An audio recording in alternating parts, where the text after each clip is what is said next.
Résumé de l'Énéide de Virgile par les élèves de 5e 4 et 5e 7. Chapitre 1. Énée décide de partir de Sicile. Junon, l'épouse et la sœur de Jupiter, a entendu que des Troyens menaceraient de renverser sa ville bien-aimée, la ville de Carthage. Junon ordonne à Éole, dieu des vents, de déchaîner les mers pour empêcher Énée d'accoster à Carthage. Énée y arrive malgré les obstacles grâce à Jupiter qui a calmé les mers. Malheureusement, il a perdu la moitié de sa flotte. La reine de Carthage, Didon, prend pitié des Troyens et les accueille chaleureusement dans son palais. Vénus, la mère de Cupidon, décide de rendre folle amoureuse d'Énée. Cupidon exécute alors les souhaits de sa mère, et Didon, impatiente, demande à Énée qu'il raconte ses aventures. 1, 2. Chapitre 2. Lors d'un banquet organisé par Didon, Énée raconte à cette dernière et aux personnes qui assistent au banquet la défaite de Troie. Il raconte que les Grecs ont construit un cheval en planches de sapin entrelacées, mais des guerriers sont cachés à l'intérieur. Les Troyens pensent que les Grecs sont partis, alors ils ouvrent les portes et sortent. Dès que les Troyens découvrent le cheval, certains disent qu'il faut l'introduire dans la cité. D'autres disent qu'il faut le jeter à la mer ou le livrer aux flammes. Lacoon leur dit de ne pas se fier à ce cadeau des Grecs. Un homme du nom de Sinon arrive dans la cité et dit que les Grecs ont construit le cheval en offrande à Minerve. Si les Troyens s'introduisent le cheval dans Troie, ce sera la victoire des Troyens et la défaite des Grecs, mais ce n'est qu'une ruse. Lacoon sacrifie un taureau à Neptune, mais deux serpents arrivent, prennent ses enfants et le tuent. Ensuite, ils entourent Lacoon et le tuent également. Les Troyens pensent que Lacoon a mérité son sort car il a frappé le cheval de son javelot. Tous les Troyens s'affairent et font rentrer le cheval. Durant la nuit, Sinon aide les Grecs à quitter le cheval et il aide à faire rentrer les autres Grecs. Hector apparaît dans le rêve d'Énée et lui dit de fuir. Il voit les Grecs abattre Troie et décide de s'enfuir avec ses compagnons et sa famille. Il est vraiment déçu, fâché et triste que sa ville de Troie soit détruite par ses ennemis.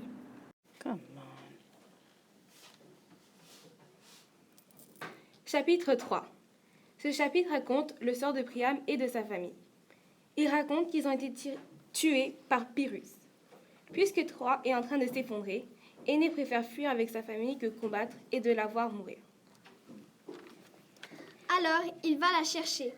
Sur le chemin, Énée croise Hélène qu'il veut tuer en croyant qu'elle est responsable de ce massacre, mais Vénus, sa mère, l'en empêche. Elle accompagne Énée à sa demeure en empêchant tout obstacle de l'atteindre.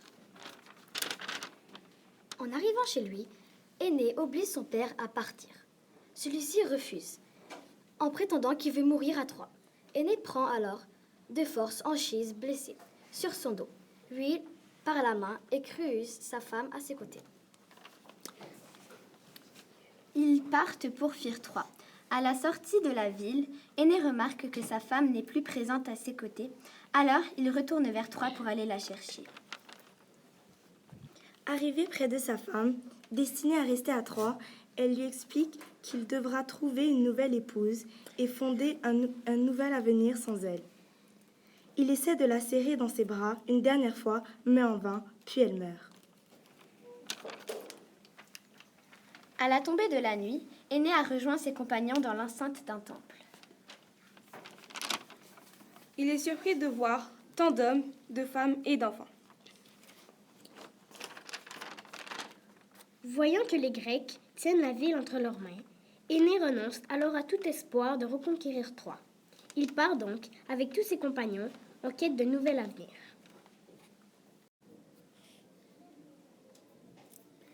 Chapitre 4. Après le renversement de Troie par les Grecs, Énée, avec une petite flotte de Troyens ayant survécu au massacre, part du mont Ida pour Délos. Une fois là-bas, les dieux disent à Énée d'aller au pied de leur aïeux.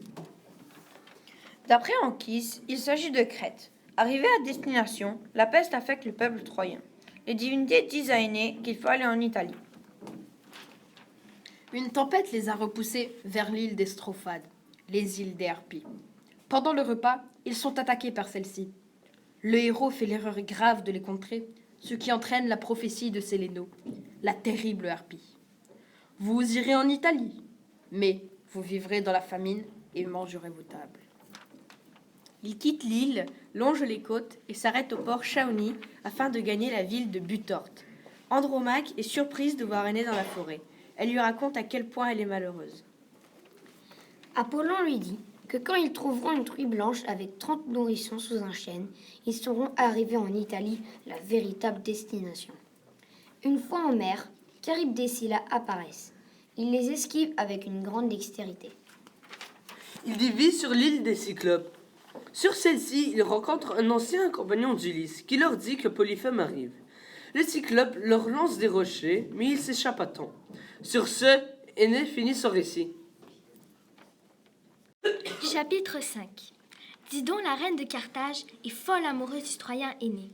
Elle parle de ses tourments à sa sœur et sa confidente Anna. Pour protéger Carthage des ennemis, Didon lui dit qu'elle devrait aussi se marier avec un Troyen. Ces hommes sont arrivés dans ce pays par une faveur de Junon, la déesse qui préside au mariage. Après ce long discours, les deux sœurs se rendent dans les temples et font des offrandes à plusieurs dieux, mais surtout à Junon. Didon montre à Énée les richesses de Carthage, l'invite à des banquets et lui demande de lui raconter encore une fois les malheurs de Troie. Son but est qu'il reste chez elle. Pendant ce temps-là, les déesses Junon et Vénus se disputent sur le destin d'Énée. Didon et Énée se marient, mais malheureusement, peu de temps après, Jupiter demande à Mercure de convaincre Énée de retourner en Italie pour pouvoir céder à son fils ses biens et son pouvoir. Énée est accablé par cette nouvelle et fait préparer ses bateaux en secret. Chapitre 6. L'amour n'est pas plus fort que les dieux. Bien qu'Énée et Didon soient amoureux l'un de l'autre grâce au sort jeté par Vénus, Jupiter ordonne à Énée de repartir pour son périple vers l'Italie. Énée voulait rester avec sa bien-aimée Didon et se sent obligée de repartir. Quand Didon apprend cela, elle court vers le port pour supplier Énée de ne pas repartir. Mais celui-ci fait la sourde oreille et part. Alors Didon, très attristé, décide de faire un bûcher pour brûler les armes, les vêtements Et même le lit où les deux amants se sont unis. Puis se donne la mort avec un glaive. Chapitre 7. Un an après la mort d'Anchise, Énée quitte Carthage. Soudain, les terres disparaissent complètement et un épais nuage noir apparaît. Le vent se lève et pousse sa flotte violemment vers l'est. Palinure, le pilote, annonce à Énée que ce serait trop dur de lutter contre le vent et qu'ils doivent malheureusement aborder la Sicile. Arrivés à terre, près de Déprane, le vieux roi Aceste les accueille encore chaleureusement. Le lendemain, dès l'aube, Énée rassemble ses compagnons. Il leur explique le plan des jeux en honneur de son père. Si l'aurore du 9e jour montre de bonnes conditions, il organisera les jeux officiellement. Les vainqueurs recevront des prix de grande valeur. Le lendemain, les jeux commencent. La première épreuve est une course de 4 bateaux. La seconde est la course à pied. De très nombreux jeunes gens troyens et siciliens veulent y participer. La dernière épreuve est le tir à l'arc. Aceste y prend part. Il ne gagne pas, mais reçoit un cadeau d'Énée en gage d'amitié. Pour finir, tous les participants défilent à cheval, ornés de tous les prix. Chapitre 8. Énée a repris la mer. 9 jours après les jeux funèbres, en allant vers le nord, les Troyens se sont arrêtés à Cume, où se trouve le temple d'Apollon. Le fils d'Anchise se rend au temple et demande au dieu de lui permettre d'arriver au Latium. La Sibylle lui transmet le message d'Apollon. Les périples de la mer sont finis, mais des guerres terrestres l'attendent. Le Troyen demande à la Pythie d'aller voir son père aux enfers. Avant d'y aller, il doit ramasser un rameau d'or pour Charon. Énée en trouve un grâce à Vénus et descend dans le monde des morts. Il y voit plusieurs types de personnes. Énée découvre une plaine, le champ des fleurs, où il aperçoit Didon et ses 2 dernières femmes. Énée pleure en voyant Didon, en regrettant d'être parti, et se trouve devant 2 chemins. À droite, le palais de Pluton, à gauche, l'affreux Tartare. Il trouve Anchise sur la colline. Énée veut le prendre dans ses bras, mais cela se révèle impossible. Son père lui prédit qu'il aura un dernier fils, Albin Silvius, et que Lavinie sera son épouse. Anchise lui raconte l'avenir de Rome et les épreuves qu'il devra surmonter. Accompagné par son père jusqu'à la sortie des enfers, il rejoint ses compagnons vers la flotte. Chapitre 9. Énée et ses compagnons arrivent à éviter l'île de Circé et arrivent au Tibre et commencent à construire une nouvelle ville. Énée va chez Latinus et lui offre des cadeaux. Suite à cet événement, Latinus propose sa fille Lavinia en mariage à Énée. Turnus, l'ancien amoureux de Lavinia, fou de rage, décide de rallier ses troupes et de faire la guerre aux Troyens. Junon envoie Alectos, une fille de la nuit, c'est une furie qui sort des enfers. Elle veut faire en sorte que les Latins détestent l'armée d'Énée. Alectos s'empare de l'esprit d'Amata, la femme de Latinus. Elle lui reproche d'avoir marié sa fille à un étranger. Elle enlève sa fille et la met sous la protection du dieu Bacchus. Alecto convainc Turnus de faire la guerre contre les Troyens. La déesse Junon, ne voulant pas avoir affaire avec son mari Jupiter, renvoie Alecto aux enfers. Latinus n'arrive pas à empêcher cette guerre qui éclate fatalement dans le Latium. Chapitre 10. Énée arrive au Latium où il rencontre le roi Latinus qui décide de l'héberger. D'après le père d'Énée, Anchise, Latium deviendra Rome. Turnus, un prince voisin, devinant les intentions d'Énée, lance une guerre contre celui-ci pour Junon. Il part chez lui pour chercher des soldats et lance la guerre contre les Troyens. Voyant que Turnus s'approche avec ses soldats, Énée part alors chercher du renfort chez les royaumes voisins. Chapitre 12. Les Troyens, ayant comme chef Énée, accompagnés des Étrusques et des Arcadiens, se battent contre les Rutules. Chapitre 11.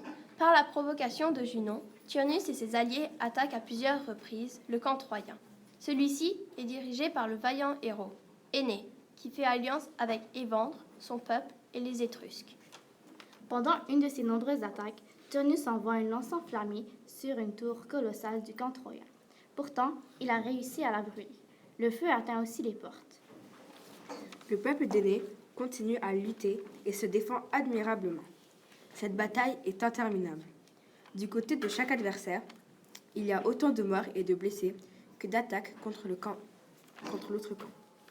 Le jeune Iule lance pour la première fois un javelot. Celui-ci atteint le beau-frère de Turnus, qui meurt. Après un certain temps, les deux s'immiscent dans ce carnage et aident leurs protégés. Des deux côtés, on ne peut désigner un vainqueur. Chapitre 12. Les Troyens, ayant comme chef Énée, accompagnés des Étrusques et des Arcadiens, se battent contre les Rutules, ayant pour roi Latinus.